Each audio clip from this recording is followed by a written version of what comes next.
Imagine this. It's a humid summer night in a quiet Georgia suburb.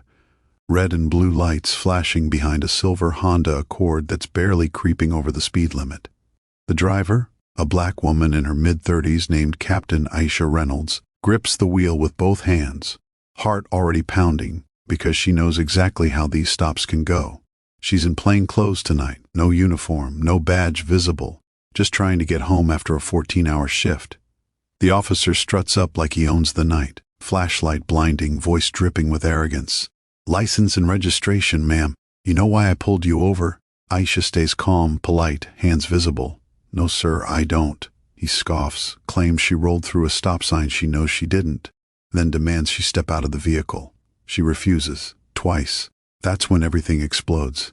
If that already has your blood boiling, hit that subscribe button right now, because this story only gets crazier from here.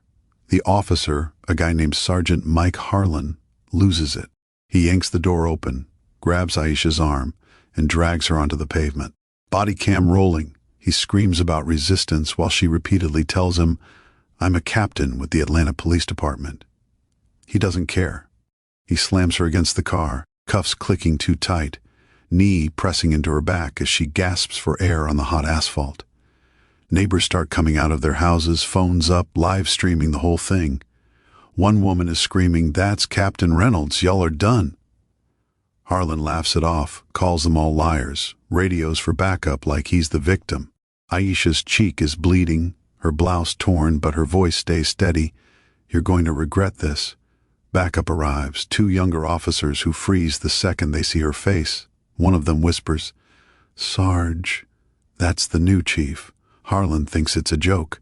He keeps ranting about teaching her respect until the senior officer steps forward, eyes wide, and says, "Stand down." "Harlan, that's Chief Aisha Reynolds. She starts Monday." The mayor swore her in this morning. You can actually hear the moment Harlan's world collapses, a tiny, pathetic "what" that cracks in his throat. See, what nobody outside the department knew yet was that Aisha Reynolds had just been appointed the first black female police chief in the city's 180-year history. The announcement was scheduled for a big press conference the next day. She'd spent 15 years rising through the ranks, breaking every glass ceiling, surviving internal affairs investigations, launched just because she dared hold bad cops accountable.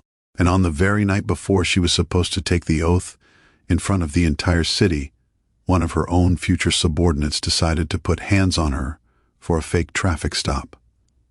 The body cam footage hits the internet before she even gets uncuffed. Within an hour, hashtag Justice for Chief Reynolds is trending nationwide. News choppers circle overhead. The mayor calls an emergency press conference at 2 a.m. Harlan is suspended on the spot, badge ripped off his chest in front of rolling cameras. But Aisha? She refuses medical treatment at the scene. She stands up, blood still on her face, wrists bruised, and addresses the crowd that's now 100 people deep. "I took this job," she says, voice shaking but unbreakable, "because I believed we could do better. I still believe it, but change isn't gentle. Sometimes it has to bleed first." Monday morning comes. The press conference is no longer a celebration, it's a reckoning. Aisha walks to the podium in full dress uniform, the bruises on her cheeks still visible under the makeup.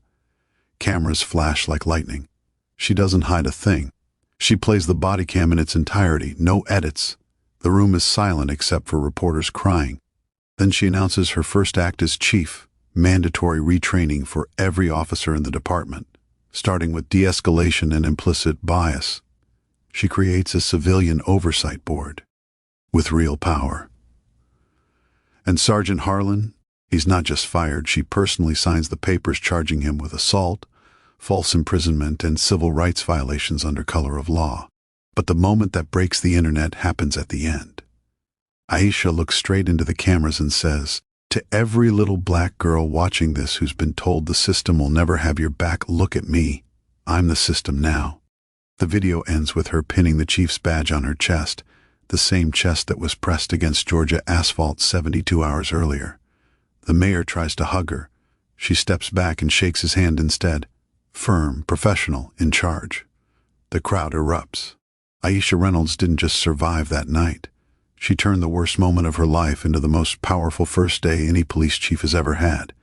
And somewhere, Sergeant Harlan is sitting in a jail cell, watching the woman he attacked swear in 3,000 officers who now answer to her. That's the kind of justice that doesn't need a cape. It just needs someone brave enough to wear the uniform anyway. So tell me in the comments. From which part of the country are you watching this video right now? Drop your city or state below. I read every single one. And if this story moved you, share it, because some truths need to be shouted from every rooftop until nobody can pretend they didn't hear. See you in the next one.